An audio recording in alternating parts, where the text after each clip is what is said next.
You are most welcome friends, I am Bani and you are hearing मेरी फसक फसक मतलब गपशप बातचीत। तो इसमें पूरे भारत में वोटर लिस्ट का रिव्यू चल रहा है, SIR चल रहा है। SIR का मतलब स्पेशल इंटेंसिव रिव्यू, विशेष गहन पुनरीक्षण। यानी कि जो भारत का निर्वाचन आयोग है वो वर्ष 2025 की वोटर लिस्ट में जो मतदाता हैं उनकी सत्यता की पुष्टि कर रहा है कि ये वोटर वास्तव में एग्जिस्ट करते हैं या नहीं, क्या कोई फेक वोटर तो नहीं है। स्पेशल इंटेंसिव रिव्यू, विशेष गहन परीक्षण। तो इस SIR के तहत क्या किया जा रहा है, वोटर्स को 4 कैटेगरी में बांटा गया है, ABCD। ए वोटर वो है जिसकी आयु 38 वर्ष से ज़्यादा है और उसका नाम वर्ष 2025 की वोटर लिस्ट में भी है और उसका नाम वर्ष 2003 की वोटर लिस्ट में भी है। और बी कैटेगरी का वोटर हुआ है जिसकी आयु 38 वर्ष से ज़्यादा तो है लेकिन उसका नाम वर्ष 2003 की वोटर लिस्ट में नहीं है। सी कैटेगरी का वोटर वो है जिसकी आयु 38 साल से कम लेकिन 19 साल से ज़्यादा है। इस कैटेगरी के वोटर के माता पिता का नाम वर्ष 2003 की लिस्ट में हो भी सकता है और नहीं भी हो सकता है। इसी तरह डी कैटेगरी का वोटर वो है जिसकी आयु 18 या 19 वर्ष है। तो इन वोटर्स का डिटेल SIR के तहत जुटाया जा रहा है। वर्ष 2025 की वोटर लिस्ट का मिलान वर्ष 2003 की वोटर लिस्ट के साथ किया जा रहा है। सब कुछ ठीक है, लेकिन जो BLOज होते हैं, बूथ लेवल ऑफिसर, या फिर BLA, बूथ लेवल एजेंट होते हैं, ये कोई परमानेंट कर्मचारी नहीं होता है। इनको दूसरे विभागों से लिया जाता है, जैसे कि आंगनवाड़ी कार्यकर्ता या फिर अध्यापक या फिर दूसरे ग्रुप C के कर्मचारी। जिला निर्वाचन कार्यालय से BLOज को समय समय पर तरह तरह के उत्तरदायित्व सौंपे जा रहे हैं, जैसे कि एनेक्जर A तैयार करना।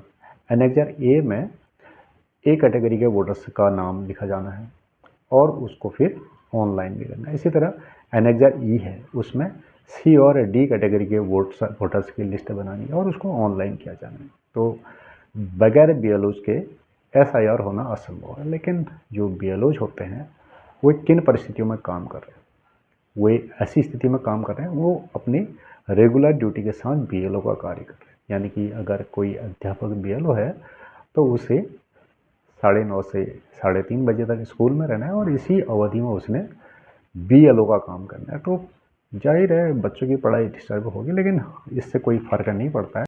बच्चों की पढ़ाई होते रहेगी, एजुकेशन है। इस साल बच्चे नहीं पढ़ पाएंगे तो अगले साल पढ़ेंगे। तो जो निर्वाचन विभाग के एम्प्लॉयज होते हैं वे चाहते हैं कि BLO अपना काम पहले करें। और जो शिक्षा विभाग होता है, अगर BLO स्कूल में कार्यरत है तो यदि वो क्लास में नहीं जाता तो बच्चे शोर करेंगे, आपस में एक दूसरे के साथ मारपीट करेंगे, तो क्लास में भी जाना है और BLO का उत्तरदायित्व भी निभाना। दोनों ड्यूटीज़ BLO को एक साथ करनी है। तो इस वजह से BLO का कार्य थोड़ा लेट हो सकता है, थोड़ा टाइम लग सकता है, लेकिन निर्वाचन विभाग के कार्मिक कहते हैं कि इसको 4 दिन में पूरा करना है। ये कार्य समयबद्ध है। 5वें दिन कहा जाएगा ये कार्य 3 बजे तक कर दें, 6ठे दिन कहा जा सकता है ये कार्य 2 बजे तक कर दें, 7वें दिन कहा जा सकता है ये कार्य 1 बजे तक कर दें। और बीच बीच में नोटिस आते रहते हैं, आज्ञा से सिटी मजिस्ट्रेट, आज्ञा से जिला निर्वाचन अधिकारी, आज्ञा से राज्य निर्वाचन अधिकारी। तो BLOज जो सामान्यतया आंगनवाड़ी कार्यकर्ता होते हैं या फिर कुछ मामलों में अध्यापक, वो सोचते हैं यार सिटी मजिस्ट्रेट साहब का आदेश है, ये तो करना ही पड़ेगा, अन्यथा कार्रवाई हो जाएगी। और जो व्हाट्सएप ग्रुप बना रखा है डिस्ट्रिक्ट लेवल में BLOज के लिए, उसमें यही लिखा रहता है आपके कार्य की प्रोग्रेस ठीक नहीं है, जो काफ़ी खेदजनक है। कार्य समय पर नहीं होने पर कार्रवाई की जाएगी, आदि आदि शब्द व्हाट्सएप ग्रुप में लिखे रहते हैं। तो फिर थोड़ा सा BLO के ऊपर काम का दबाव। तो कुछ एक BLOज इस कार्य को रात को 1-2 बजे तक निपटाते हैं, कुछ एक BLOज छुट्टी ले रहे हैं और कुछ एक BLOज अपने बच्चों के ट्यूशन टीचर्स की हेल्प से भी ये काम करवा रहे हैं। तो भाई काम पूरा करना है, समयबद्ध है ऐसा कहा जाता है।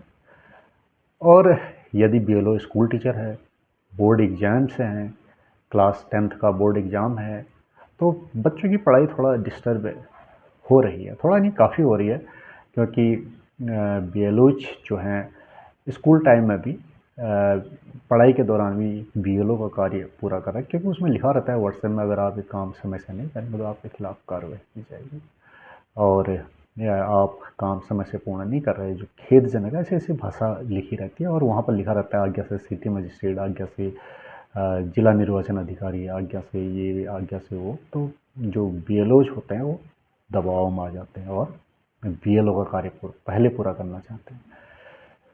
तो बच्चों की पढ़ाई थोड़ा डिस्टर्ब हो रही है। वैसे बच्चों की पढ़ाई अगर डिस्टर्ब हो भी रही है तो इसका जिला निर्वाचन कार्यालय के कार्मिक इस बात को गंभीरता से नहीं लेते हैं। अगर अध्यापक स्कूल में बच्चों को पढ़ाता है तो बीएलओ का कार्य लेट होता है, बीएलओ का कार्य करता है तो बच्चों की पढ़ाई खराब होती है। भाई राज काज है, चलते रहता है। अब बच्चों की पढ़ाई खराब होगी तो उनका बोर्ड रिजल्ट खराब हो सकता है, और अध्यापक के लिए एडवर्स एंट्री आ सकती है कि भाई आपने अपने सब्जेक्ट में मेहनत नहीं की। लेकिन कोई इस बात को स्वीकार नहीं करेगा कि अध्यापक जो है बीएलओ का कार्य कर रहा था। तो भारत में इस समय SIR चल रहा है, स्पेशल इंटेंसिव रिव्यू, और इस क्रम में बीएलओज काफ़ी बिजी हैं। और तो बीएलओ भारत के निर्वाचन विभाग के बहुत महत्वपूर्ण पिलर हैं, और उनके हर कार्य के लिए उनकी जितनी तारीफ की जाए कम है। इसी के साथ नमस्कार।